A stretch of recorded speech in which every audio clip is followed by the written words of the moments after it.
நாங்கள் இந்த மசாலா கோவக்காய் பொரியல் எப்படி செய்யுது வீடியோக்குள்ளே போய் பார்ப்போம். இது வந்து கோவக்காய் பொரியலுங்க. இந்த பொரியல் செய்கிறதுக்கு நான் இப்போ எண்ணெய் ஊற்றிருக்கேன். இது மசாலா கோவக்காய் ரொம்ப டேஸ்ட்டாக இருக்கும். வாங்க எப்படி செய்யணும் பார்ப்போம். இப்போ நம்மளோட எண்ணெய் காஞ்சிருச்சு. இப்போ நம்ம கடுகும் சோம்பும் போட்டிருக்கோம். கொஞ்சம் இது பொரியட்டும். நம்ம கடுகு சோம்பு பொரிஞ்சிச்சு. இப்போ வெங்காயம் போட்டுட்டு கருவேப்பிலை போட்டுட்டு இப்போ பொரிச்ச நறுக்கின வெங்காயம் 2 பல்லு பூண்டு இதை நம்ம போட்டு கொஞ்சம் வதக்கிக்கிறோம். இப்போ நல்லா வதங்கட்டும். அதுக்கப்புறம் நம்ம காயை போடுவோம். நம்மளோட வெங்காயம் நல்லா வதங்கிடுச்சு.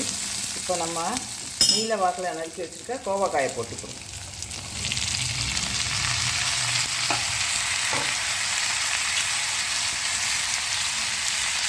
இப்போ நம்ம வதக்கி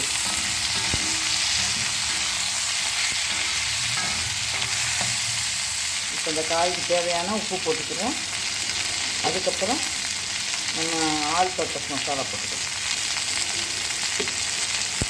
என்னடா எல்லாத்துக்கும் ஒரே மசாலா போடுறேன்னு பார்க்குறீங்களா? நாங்கள் எல்லாத்துக்கும் இந்த மசாலா தாங்க யூஸ் பண்ணுவோம். வேறு எதுவும் யூஸ் பண்ண மாட்டோம். இது எல்லாத்துக்குமே சூட் ஆகும். இந்த மசாலா புளிக்குழம்பு, மீன் குழம்பு, கருவாட்டு குழம்பு, இந்த காய் பொரியல் எல்லாத்துக்கும் சூட் ஆகுங்க.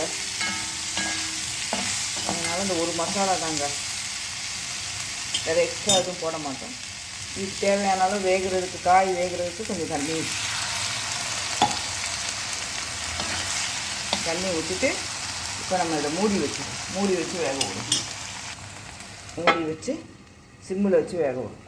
அது பாட்டில் வெந்துக்கிட்டு இருக்கட்டும். இது கொஞ்சம் வேக நேரமாகும். நம்ம வெந்ததுக்கப்புறம் பார்ப்போம். நம்மளோட கோவக்காய் எந்த அளவுக்கு வெந்திருக்குன்னு பார்ப்போம். இன்னும் கொஞ்சம் வேகம் வெந்ததுக்கப்புறம் நம்ம பார்ப்போம். நம்மளோட கோவக்காய் பொரியல் நல்லா வெந்துடுச்சுங்க. இப்போ நம்ம இறக்கிடலாம். இந்த ஸ்டேஜில் இது வந்து நல்ல தயிர் சாதம், பருப்பு சாதம் அது கூட எல்லாம் நல்லா இருக்குங்க. சைட் டிஷ்ஷாக சாப்பிட்றதுக்கு. என்னோட இந்த கோவக்காய் பொரியல் உங்களுக்கு பிடிச்சிருந்துச்சுன்னா மசாலா கோவக்காய் மற்றவங்களுக்கு ஷேர் பண்ணுங்கள். தேங்க்யூ ஃபார் வாட்சிங்.